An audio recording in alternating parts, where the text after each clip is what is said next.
Welcome in, everybody. Another edition, College Football Betting. I'm your host, Aaron Torres. Hope everybody is doing well. By the way, hope the sound quality is better. If you listen to both the Aaron Torres podcast and this show, you know we've struggled to find the right mic. I think we officially have it here for College Football Betting and the Aaron Torres pod. So thank you for your patience. And let's get ready for a really interesting week 8 in college football. Now, week 8 is a little bit different. A lot of really good teams on buys this week. Michigan is off. USC is off. Georgia is off. Florida is off. Utah, Auburn. Auburn's not very good, but you get the point. Kentucky, Arkansas, on and on. So a lot of teams not playing this week, but the show will go on. And I do think it'll be fun because we get to kind of hit on some teams that we don't normally get to hit on. We'll talk Syracuse-Clemson. We'll talk Oregon, UCLA-Oregon, a team we really haven't talked about since that Georgia game. Obviously, Kansas State, TCU, Texas, Oklahoma State, on and on and on. LSU, Ole Miss. Fun weekend ahead in college football. Before we get started, I want to remind you today's show is brought to you by the Betfred Sportsbook. I have been working with them all year long, and I have loved working with Betfred. What I love about Betfred, first of all, great backstory. Started in 1967 in the UK, the top shop maybe in all of Europe. They have come to the United States, and they have made a major splash here stateside. They are the presenting sponsor, gambling sponsor of the Denver Broncos, of the Cincinnati Bengals, of the Colorado Rockies. And what I love about Betfred is they do more for their customers than any other sports book going. If you listen to this show, you know, 2 weeks ago, we sent listeners of this show and the Aaron Torres podcast to a VIP tailgate at the Denver Broncos game on that Thursday night against the Colts. There are bar crawls in Arizona. There is a Betfred suite at Cincinnati Bengals games, which we will have more information on. It is a great company to work for. I love working with them. And 2 quick reminders, okay? One, first of all, you want to bet on any game. You don't have to bet on one that I like, that I don't like. Bet on any game. First-time users, bet 50, get 250 in free bets, courtesy of the Betfred Sportsbook. That is any NFL game, any college game, Ole Miss-LSU, Oklahoma State, Texas, TCU, Kansas State, whatever you want to bet on, you can. The other thing, we will have our Betfred Boost plus 110 odds. Hate to brag, but if you took it last week, we had Tennessee plus the points. Forget winning outright. We had Tennessee plus the points. You could have got it at plus 110 odds. I will tell you what the Betfred Boost is later, but I just want to thank Betfred again for being our presenting sponsor.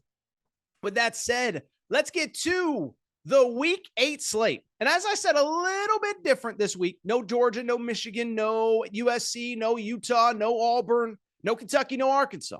Probably a few other teams I'm forgetting too, but that's okay because you know what happens? Now we get to talk about some teams that we have not had much of a chance to talk about, certainly not as much as we have in the past. And I want to start in a place that I very rarely start on this show, and that's the Pac-12. How about them UCLA Bruins against the Oregon Ducks, a top 10 matchup on paper? I think this is at worst 2 of the 15 best teams in college football. These are 2 really good teams. I think they might be the 2 best teams in the Pac-12. Now, we'll see in the coming weeks if USC makes a real push, if Utah can somehow bounce back. I think these might be the 2 best teams in the league. And let's break it down. Let's get into it. The spread. UCLA is a 6-point underdog on the road. Obviously, Oregon, a 6-point favorite. Also, the over-under 69.5, a huge over-under. But when we start talking about these teams, I think you'll understand why. Let's start with Oregon because I do think we've talked about UCLA a little bit on this show, especially about 2-3 weeks ago when they played Utah. So let's start with Oregon. And I think the last time we all saw Oregon, they were just getting destroyed by Georgia. And I think they kind of fell off our radar and we stopped paying attention. Here's the crazy part. They have been really, really, really good since then. Now, they haven't played the best competition. Some of their toughest games are remaining on the schedule. And part of it is probably that Georgia is really, really, really good in their own right. But I do think it's worth giving credit to Oregon. They got up off the mat, and here is what they have done since they played Georgia. Beat Eastern Washington, FCS team 70-14. Beat BYU 41-20. Beat Washington State 44-41. Beat Stanford 45-27. Beat Arizona 49-22. They had a bye last week like UCLA. They were off. And so they're coming into this game refreshed, recharged, and let's give them credit. Like I said, off the mat, they have averaged close to 50 points per game since that Georgia game. And what I would say about Oregon, if you haven't had a chance to watch Pac-12 After Dark, you just haven't been able to watch them. What stands out to me, I think they're a really, really, really balanced football team. On offense, they are actually quietly one of the best. They're very balanced, but they have the best rushing attack in all of the Pac-12. They are a team that averages close to 250 yards per game on the ground. And keep in mind, that is with a game against Georgia. So it shows you how effective they've been against literally everybody other than Georgia. But I also think it's worth noting, and a man who has been plenty criticized by me and many others, Bo Nix has actually been pretty good as the Oklahoma quarterback, or Oregon quarterback, excuse me. 70% completion percentage, 12 touchdowns, 3 interceptions. He's also got 330 yards rushing on the ground, 8 rushing touchdowns. And so we've been waiting for 4 years for this guy to play under control, for this guy to find the right coach and the right system and really kind of tap into all his potential, also limit his mistakes. And so far, to his credit, he's doing it. I think what's also important to note on Oregon, again, I understand that they gave up a lot of points to Georgia. Georgia had 9 months to prepare for him, so maybe it's just a Georgia thing. But since then, the defense has been really good too. And it reminds me of something we talked about in the preseason with Georgia or with Oregon. And I know we talked about it in week 1 in the lead up to this game. If you remember back in the preseason, when we did the Pac-12 preview, when we talked Oregon, Georgia in week 1, one thing that stood out to me at that time was something Mario Cristobal said when he left Oregon. He said, guys, I don't want all you guys rushing to the transfer portal. He said, we have a national championship caliber team in this locker room. Go out and reach your potential as a group. And I think that's important because I remember talking about it before the Georgia game. I said, this is probably going to be the most talented defense that Georgia faces all season long. They do not play Alabama. They do not play Texas A&M. They do not play some of the other teams in the SEC West. Florida's a little bit down. We know about the Tennessee defense. I said, Oregon might be the best defense that Georgia plays all year. Now, Georgia ran all over them. But since that game, Oregon has been really good, specifically against the run. They have the top-ranked run defense in college in the Pac-12, allowing just 98 yards per game.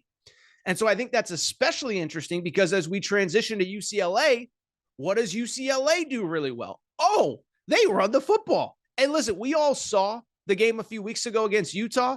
This UCLA team, listen, I know there's this perception Pac-12 is soft, Southern California is soft, this or that. There is nothing soft about the way Chip Kelly and this team run the football. Finished that game against Utah with 203 yards rushing, 5.5 yards per carry. They are physical and mean up front. And I think, and by the way, I should mention, we all know, but Dorian Thompson-Robinson, I believe, should be in the Heisman Trophy conversation, DTR. But what I also want to always reemphasize with UCLA, why I like them against Utah, or to at least keep it close, why I like them to beat Washington. They are really good defensively as well, especially up front. Again, I think there's this perception. It's the Pac-12. It's LA. It's soft. You can go back to last year. Remember week 1 against LSU? They ran the ball right at LSU. They did it. They've been running the ball at everybody ever since. And I think it's important to, again, remember on defense, they are excellent as well in the trenches. This is a team. Oregon has the number 1 run defense in the Pac-12. You know who's number 2? It's UCLA. You know who's actually giving up the fewest yards per carry in the Pac-12? It's UCLA. You know who's giving up a yard more per game than Oregon on the ground? It's UCLA. Now, they haven't played a team as good as Georgia did, as Oregon did in Georgia, but at the same time, they have played some good competition, specifically the last 2 weeks with Utah and Washington. In terms of kind of betting the game and talking about it, what I would say is a few things. I think one, that over-under of 69.5 is something you really got to look at in the Betfred Sportsbook. Because like I said, these are 2 really good run defenses. And I also tend to think that we get so excited about the offenses that we're sleeping on how good these defenses are. This is the best run defense that UCLA will have seen all year. Oregon, it is the best run defense they have seen since Georgia in week 1. And there is one interesting note on Oregon. I don't know why I keep switching Oregon and Georgia in my head. Okay, I'm done talking Georgia. They're on a bye. We're not talking about them anymore on this show. Oregon. One interesting thing about them. So they did not run the ball in week 1 against who we're not going to mention again. But they have been running the ball really well since. But I looked it up because I was curious. I said, are they that good, or are the run defenses they faced that bad? Well, I hate to say it, but some of the defenses they faced are really bad. Okay. So I looked it up, and Oregon has faced, here are the run defenses that they faced outside of that week 1 opponent. Week 2, they play Eastern Washington. They have played 6 games. They have faced the 114th ranked rush defense in BYU, the 119th ranked rush defense in Stanford, and the 121st ranked rush defense in Arizona, meaning that in 3 of their 6 games, they have faced 3 of the bottom 20 run defenses in college football. This will be the best run defense that they face all year. And I'm telling you, I think the under is the way to go here in terms of who I think will actually win or lose. Listen, 2 weeks in a row, UCLA has been an underdog. 2 weeks in a row, they've won, beat Washington at home, beat Utah at home. If I had to pick a winner, I think UCLA pulls the upset. But I'm telling you, I think the over-under is the way to go here. My official Betfred pick in the Betfred Sportsbook is the under of 69.5. Let's keep it going. And, a little bit of a quiet week in the SEC. Again, tends to happen, right? No Georgia, no Florida. A couple of these other teams, Kentucky, Arkansas, Auburn are all off. We do have a very intriguing one between Ole Miss and LSU. What's interesting about it is all of the money has come pouring in on LSU. Ole Miss opened as a 1.5-point favorite in the Betfred Sportsbook. It is now up to LSU minus 2.5 in the Betfred Sportsbook. The over-under in this one, very high of 68. And so the question becomes, what do bettors know about LSU that we don't know? Well, I don't think, to me, in my opinion, it's as much about LSU. I think it's actually about Ole Miss. And I think what we got to do, 30,000-foot view, let's think about Ole Miss. Really good team. Lane Kiffin's a good coach. I know we all had our jokes and our fun 2, 3, 4, 5 years ago. This guy has evolved into a great college football head coach. I believe the stat is he's 18-3 in his last 21 games as Ole Miss head coach, which is inconceivable. But when you look at these two teams and where they have played so far this season and who they've played, it is worth noting a few things on Ole Miss. One, they've only played 2 road games all season long. One at Georgia Tech, one at Vanderbilt. We're not exactly talking about Knoxville, Tennessee for the Alabama game last week in terms of the road environments that Ole Miss has had to walk into. So they have played probably 2 of the easiest Power 5 road venues you could possibly play for. On top of that, it is also worth noting, if you want to argue they're the second best team in the SEC West, okay, I'm not going to fight you on that. But they have probably played the worst team in the SEC West, the worst team in the SEC East right now. I would argue probably the 2 worst teams in the SEC overall in Vandy and Auburn. They still have yet to play Alabama. And I know Alabama's flawed and there's problems in the program, but Alabama's still really good. They've still yet to play Mississippi State, obviously LSU, who they'll play this weekend, and Arkansas. And so you look at who Ole Miss has played. You look at where they've played them. 5 of their 7 games have been at home. You look at the fact that, let's remember, that Kentucky game, and I don't like to play the what if and coulda, shoulda, woulda. I think we all watched that game, and we all kind of know Kentucky probably should have won that game. Ole Miss wins 22-19.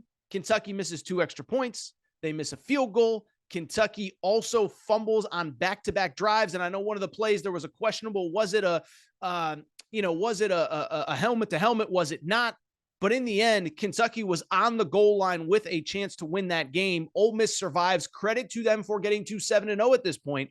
But when I look at this Ole Miss team, what I see is a team that has not gone on the road into a venue like what they will see at LSU this weekend. Now, it is worth noting one thing on Ole Miss. We talk about it a lot. They do one thing really, really, really well, and it's something we always try to emphasize on this show. I think most people, when they think Lane Kiffin, they think air it out, throw the ball 60 times a game, just having fun out there. No, that's actually the guy across the state, Mike Leach.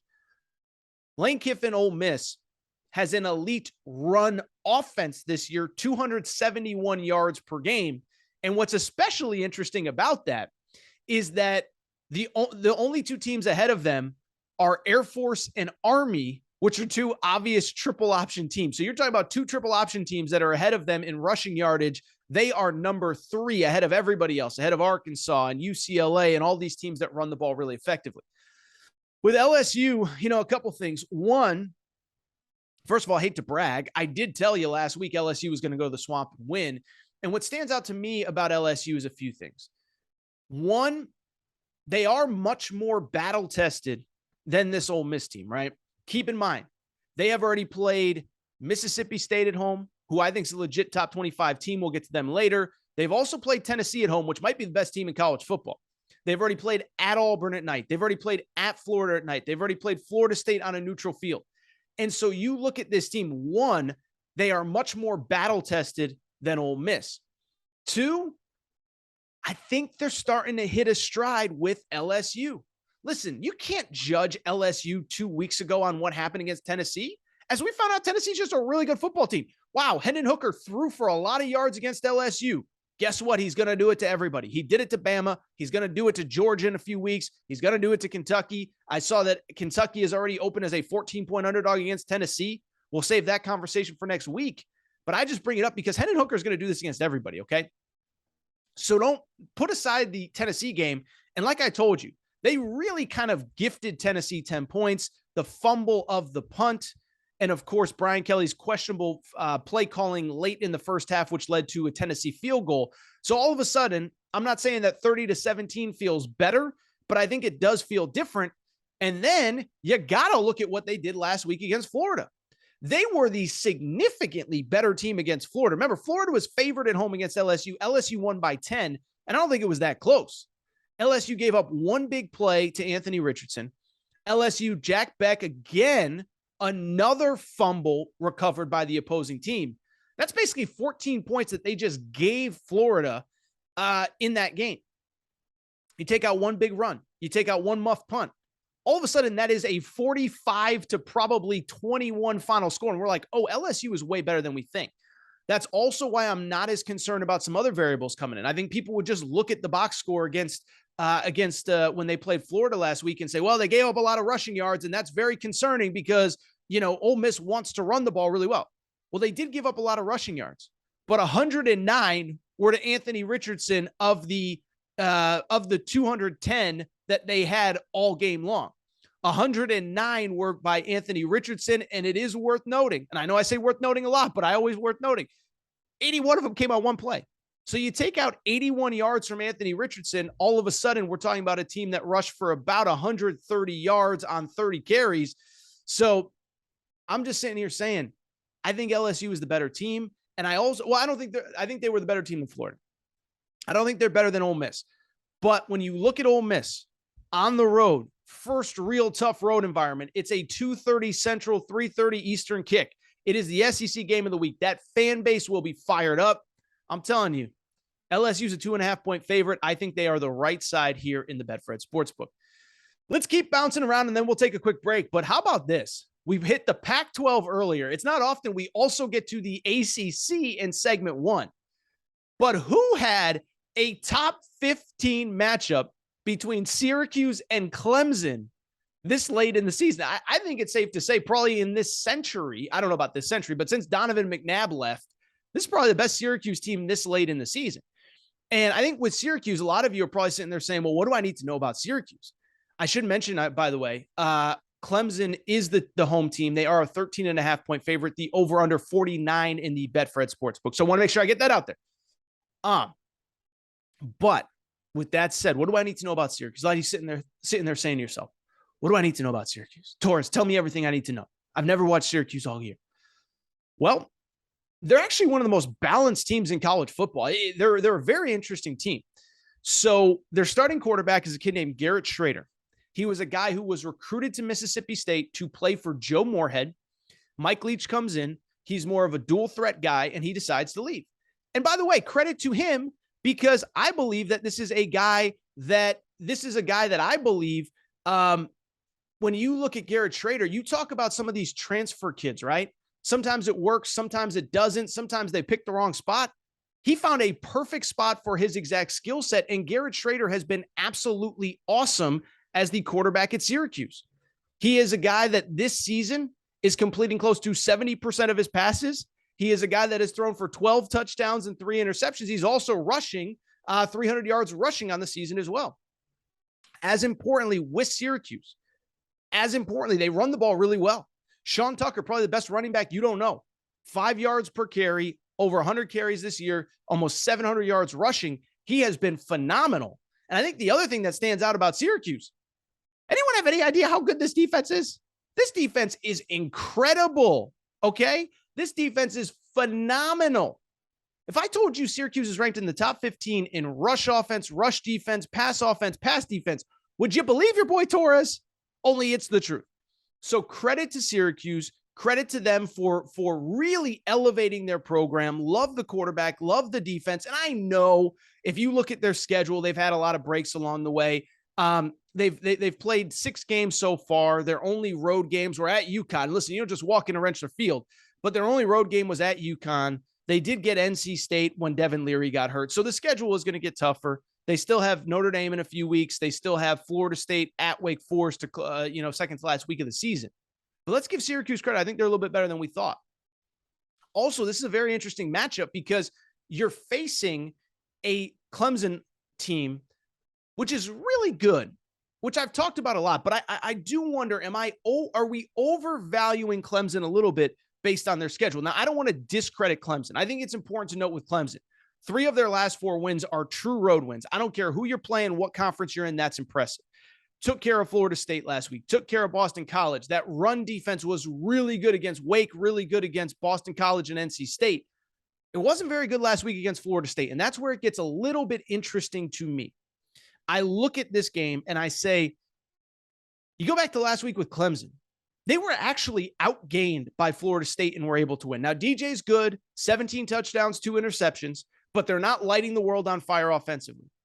And they are playing the best defense that they have faced so far. And I do sit there and wonder, is this a game where Clemson potentially, it's at least interesting, right? And again, I'm not saying Clemson's bad. I do think the stats are a little bit misleading with them because they gave up a lot of yards and a lot of points to Wake Forest, but they're probably better defensively than they've shown. But again, you go back to last week, Florida State, 206 yards on the ground. 2 weeks after, what was the stat? I think it was NC State and Boston College combined for like 80 yards rushing. Florida State had 206 yards on the ground, 6 yards per carry. I look at this game. I think Syracuse on the road is probably the right side. A couple other things to note, and I think these are important when we talk about betting. It's a noon Eastern kickoff for Clemson. Just feels different, right? You've played a couple big night games at Florida State. You played at NC State at home a few weeks ago. Now you got to play in a noon kickoff, and Clemson has its bye next week. And I always like to look at who's coming off a bye, who's already had their bye, who hasn't. You wonder, is Clemson going to be fully focused? Or are they going to be trying to survive and get to that bye? Let's get to the rest of the Week 8 slate in college football. Let's head over to the Big 12. 2 really interesting games featuring 4 ranked teams. So how about the Big 12? We find out this week that Texas and Oklahoma are staying till 2025. So I'm not great at math, but that's 3 more seasons, 2 more seasons of Texas and Oklahoma. But we have some really good teams outside of Texas and Oklahoma emerging in this league. We'll talk about Kansas State, TCU in a minute. But how about Texas and Oklahoma State? Texas opened as a 3-point favorite in the Betfred Sportsbook on Sunday. It is up to 6.5. The over-under has actually dropped to 62. And when I think about this game, a few things. One, I look at it from the fans' perspective, from your perspective, and I think I looked at it the same way early in the week. Aaron, you're probably thinking to yourself, Torres, this is Texas. This is what is going to happen. They destroy Oklahoma last week. 2 weeks ago, they look great. Now they got to go on the road. They're a big road favorite, and I'm just supposed to believe that Texas is going to take care of business. And if that's how you feel, I do understand, but let me make the counter argument. One, I think the Iowa State game was a tough spot last week, okay? Keep in mind who Texas is, who they were, where they were playing, all that good stuff. So you are playing off of a major win against your biggest rival, the first real and big win over your rival in forever. I know Texas has beaten Oklahoma a few times in the past decade, but that one felt different. 49-0 in the Cotton Bowl. Oklahoma fans are leaving in the middle of the third quarter. Texas fans are soaking in every ounce of that game. Now you go back home, early kick. You're playing a 3-3 team that is 0-3 in Big 12 play. I'm not excusing Texas's performance. I do kind of understand why it was the way that it was. And on top of that, there's a couple other factors you have to consider as well. One, I don't think it's just the players who were kind of, whatever. If you're Steve Sarkisian, one, how much of the playbook do you want to give up against Iowa State? But two, you got to protect your players. Quinn Ewers just had surgery a month ago. You can't just have him out there throwing the ball 60 times and trying to put up 70 points on Iowa State. On top of that, here's the other thing. Iowa State is actually the best pass defense in the Big 12. And so you look at all the variables off the Oklahoma win, playing at Oklahoma State the next week, playing the worst team, at least record-wise, in the Big 12, at home, 11 a.m. kickoff after beating Oklahoma against the best pass defense in the Big 12. You can forgive Steve Sarkisian. You can forgive Texas, and they still won the game, and that's all that matters. So that's part of it. The other part as to why I think the money is starting to come in on Texas, besides the Texas element, there's the Oklahoma State element as well. And I think a lot of people would sit there and look at Oklahoma State. Oh, Oklahoma State's 5-1. They're going to roll. This is what they do. Everybody doubts them. Everybody doesn't realize how good they are. They're always underrated, and they're just going to take care of business against Texas. And if that happened, it wouldn't surprise me. At the same time, though, we have to look at this Oklahoma State team, and we have to separate them from other Oklahoma State teams. Because while they have been, at many points, one of the more underrated programs and underrated teams in any given year in college football, I'm not quite sure that they are that this year. As a matter of fact, I'll take it a step further. They might actually be a little bit overrated at 5-1 overall. And you look at some of these games, they easily probably shouldn't be 5-1 if you really look at it. First off, the early part of the schedule, easy schedule, beat Central Michigan, beat Arizona State, beat Arkansas Pine Bluff. Okay. Then you get a bye. Then you play at Baylor. You beat Baylor by 11. That looks great on paper. Did you know that Baylor outgained Oklahoma State by over 100 yards? Following week, beat Texas Tech by 10. Did you know that Texas Tech outgained Oklahoma State by a significant margin? And on top of that, put up over 500 yards of total offense in that game. And then last week, the same with TCU. You're up early. You end up losing the game. You sit there and say, oh, they easily could have won that game. And they could have. But it's also worth noting, you give up 43 points to a really good defense or a really good offense, and they got 500 plus yards of total offense. So back-to-back weeks when they've given up 500 plus yards of offense, 3 straight weeks in 3 straight Big 12 games that you've been outgained. Now you have this explosive Texas offense coming to town. I get why the money is coming in on Texas. Also, Spencer Sanders, he's been a little bit banged up, but the reality is he has not been very good the last few weeks, okay? This was a guy that started out the year red hot. He has not been that of late. Last 2 weeks, 22 of 45 passing. That's a 49% completion percentage, 1 touchdown, no interceptions against Texas Tech. Last week, 16 of 36 passing, 44% completion percentage, 1 touchdown, 1 interception. I'm not telling you how to bet. I don't tell you how to bet on this show. I sometimes share the bets that I like, but I understand it's Oklahoma State. This is what they do. They're at home. But every little trend, Texas, the way they're playing, the fact that Oklahoma State, I don't even think I mentioned, has the worst pass defense in the Big 12. So you go from the best pass defense in the Big 12, Iowa State, to the worst pass defense in the Big 12, Oklahoma State. Oklahoma State's been outgained 3 straight games and went 2-1 straight up. I'm just telling you, I like Texas. I really do. Let's keep it going. The other big game, I talked about Syracuse-Clemson. Who saw that as a top 25 match or top 15 matchup coming into the weekend? Who saw Kansas State TCU as a top 20 matchup coming into this weekend? TCU a 3.5-point favorite in the Betfred Sportsbook as I record here. Over under set at 54 in this game. It will be an 8 p.m. Eastern, 7 p.m. kickoff in Fort Worth. What is it? Amon Carter Stadium. How about them Horned Frogs, baby? In terms of the game itself, I think, listen, what we know about these teams. 2 really good offenses. I think 2 teams that are, I would say, surprising. I remember going through the Big 12 in the preseason and saying, I like TCU's personnel, but they got a first-year head coach. Don't know if I can trust him. I like Kansas State's personnel, but I don't know if I trust Adrian Martinez. Well, here we are. TCU's first-year head coach has been awesome. Adrian Martinez is going strong while Scott Frost is collecting buyout checks on a beach somewhere. And so when you look at this game, just 2 very interesting teams that are, I think, very much ahead of where I thought they'd be, and they're the only 2 teams that are undefeated in Big 12 play right now. in specific, in terms of the game itself, a couple things stand out. Both teams want to run the ball and are very effective running the ball. I think, again, Sonny Dykes, another guy like Lane Kiffin that we think of as a guy that wants to throw the ball 40 times per game down the field. That's not really who these teams are. Kansas State, number one in the league in rushing offense per game. TCU, how about this? Second, and they're averaging like 6.5 yards per carry. Now, part of it was because they played Oklahoma and they ran for about 4,000 yards against Oklahoma in that game. But these are two explosive offenses, two explosive run offenses.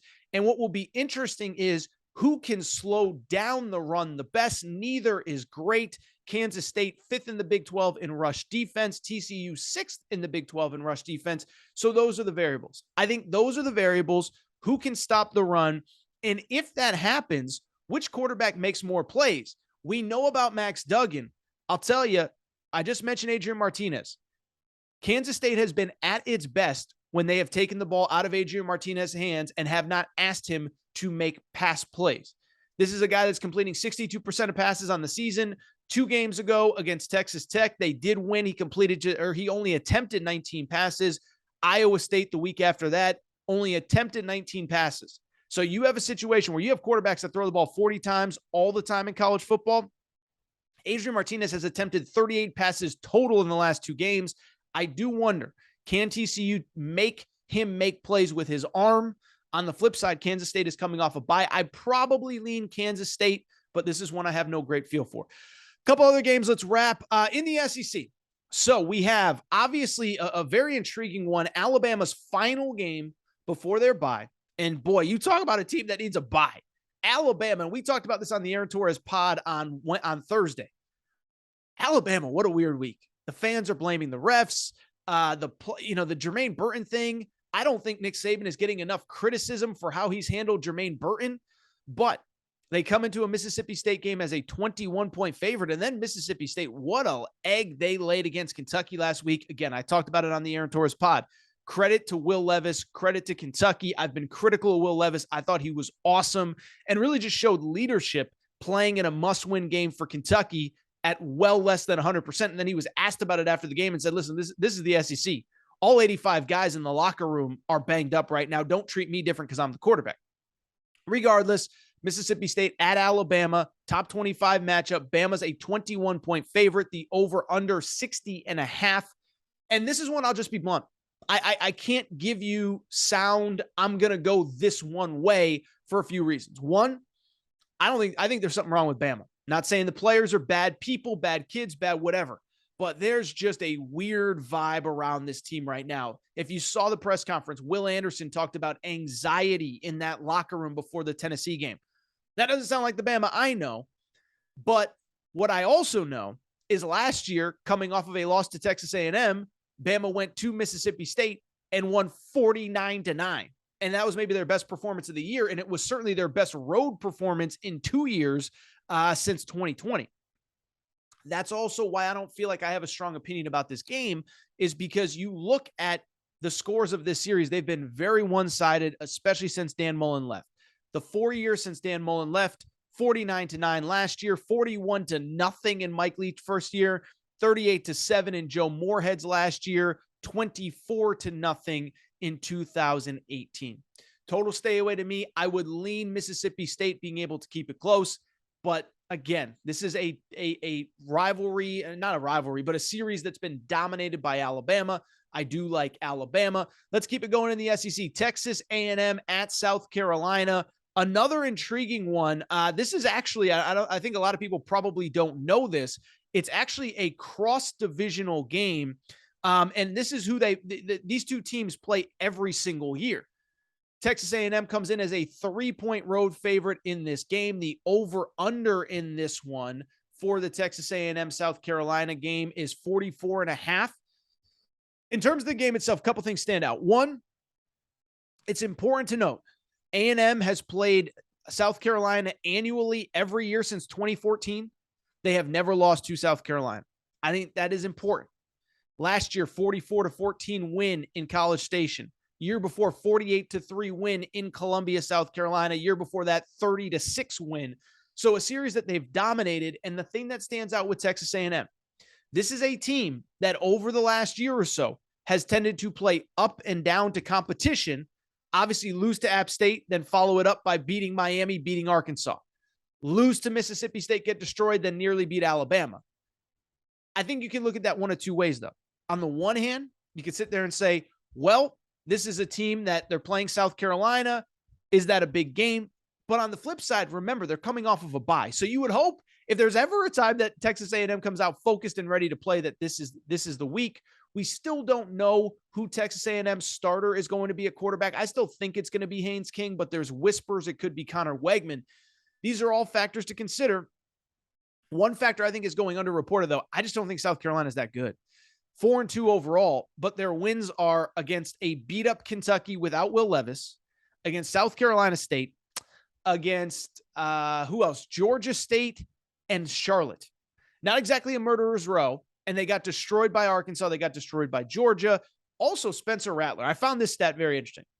I think we just kind of think Spencer Rattler is in the SEC now. He's doing fine, whatever. You know what his touchdown to interception ratio is right now? 5-8. 5 touchdowns, 8 interceptions for Spencer Rattler. And we can criticize A&M for a lot, and we have. Everybody has. They actually have the number 2 pass defense in the SEC behind only Georgia, doing a good job of limiting other teams' passing attacks, giving up 175 yards per game. I do lean Texas A&M. I know we're critical, whatever, but off of a bye, I think this is the right spot. Couple Big Ten games, just very quickly.